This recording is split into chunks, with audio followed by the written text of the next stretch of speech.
George Galloway. God, Mr. Speaker, for the erudition and historical memory of the last three speeches, almost entirely absent in the Prime Minister's initial address. He was clearly making a speech which was not the one he intended to make here this afternoon. Otherwise, he would not have persuaded you at vast public expense to recall the House of Commons to decide that we're actually going to decide on this matter next week or the week after, when we're back here in any case. It's absolutely evident that if it were not for the democratic revolt which has been underway in this House of Commons and outside in the wider public against this war, that the engines in Cyprus would now be revving and the cruise missiles ready to fly this very weekend. And any attempt by the Prime Minister to pretend that he had always, all along, intended on this course of action is just bunkum. And the reason for the unease here on both sides of the House, two exceptional speeches from the last speaker and the member from New Forest East, encompass the feelings of the people in the country. Only 11% of the public, according to the Daily Telegraph this morning, support Britain becoming involved in a war in Syria. Can ever a British government have imagined sending its men and women to war with the support of just 11% in public opinion? First, that there is no compelling evidence, to use the leader of the opposition's words, that the Assad regime is responsible for this crime yet. Not that they're not bad enough to do it, Mr. Speaker. Everybody knows they're bad enough to do it. The question is, are they mad enough to do it? To launch a chemical weapons attack in Damascus on the very day that a United Nations chemical weapons inspection team arrives in Damascus must be a new definition of madness. And of course, if he is that mad, how mad's he going to be once we've launched a blizzard of Tomahawk cruise missiles upon his country? Now, as I heard the front benches describe how bad he was, I wondered just why the former Prime Minister forced Her Majesty to billet him in her guest room at Buckingham Palace just a few years ago, and how a former Prime Minister recommended him for an honour, and how he was hailed in all corners as a moderniser. But of course the narrative has changed, because the government is intent on regime change in Damascus. Which brings me to the only other point I'm going to be able to make in the time available. The reason for the unease is that people can see the character of the Syrian opposition. They have seen the videos. We've heard about horrific videos.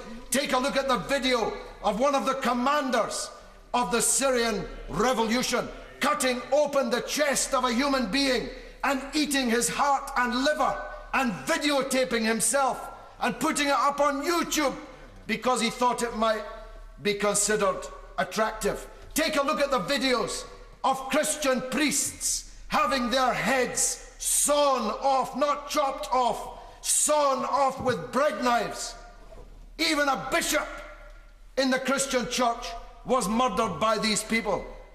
Every religious minority in Syria, and there are 23 of those, is petrified at the victory of the Syrian rebels that the British Prime Minister and Foreign Secretary have been doing their utmost to supply with weapons and money these last 2 years, and they cannot deny it. They say it's now about this crime, whoever committed it. But it's been the government's policy for 2 years to bring about the defeat of the regime in Damascus and the victory of the kind of people responsible for these crimes. I have 20 seconds left. I'll bring you away. Willingly. If only for another 60 seconds. Remember, the honourable member had made reference, but let's remember where those arms have come from over decades from this country supplied to Syria. Indeed, indeed. I have now 60 seconds. at my disposal, so let me make this point more clearly.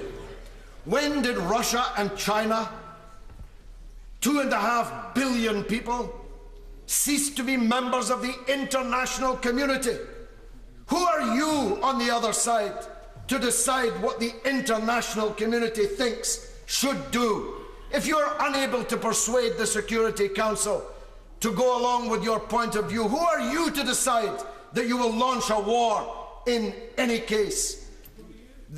You see, I keep hearing about the unreasonable use of the veto. I've heard that many times over the last few years in this House.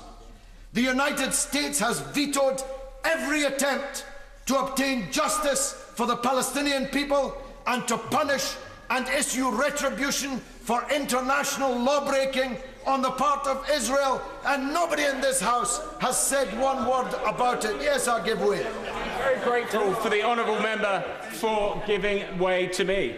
Mr. Speaker, I think you would be very interested to know that I had several constituents email me about comments made by the honourable member for Bradford West on Iranian Press TV, in which my constituent claims that the honourable member said that Israel supplied the chemical for the attacks in Syria. I would find that very hard to believe that the honourable member said that. So would he like to take this opportunity to refute that or provide the evidence to satisfy my constituent? Well, it just shows the unreliability of relying upon green ink letters, whether they come in the post or in emails. For I said no such thing. But the Syrian rebels definitely had sarin gas, because they were caught with it by the Turkish government, as was referred to by the former government minister opposite. If you'll forgive me, I forget his constituents. Say. The truth is this.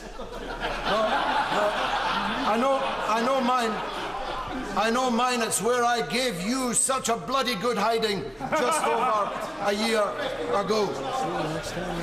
The Syrian rebels have got plenty of access to sarin. It's not rocket science, Mr. Speaker. A group of Shinto obscurantists in Japan living on Mount Fuji poisoned the Tokyo underground with sarin gas less than 20 years ago. You don't have to be Einstein to have your hands on sarin gas or the means to distribute it. Russia and China say no to war. So do I and most people in this country.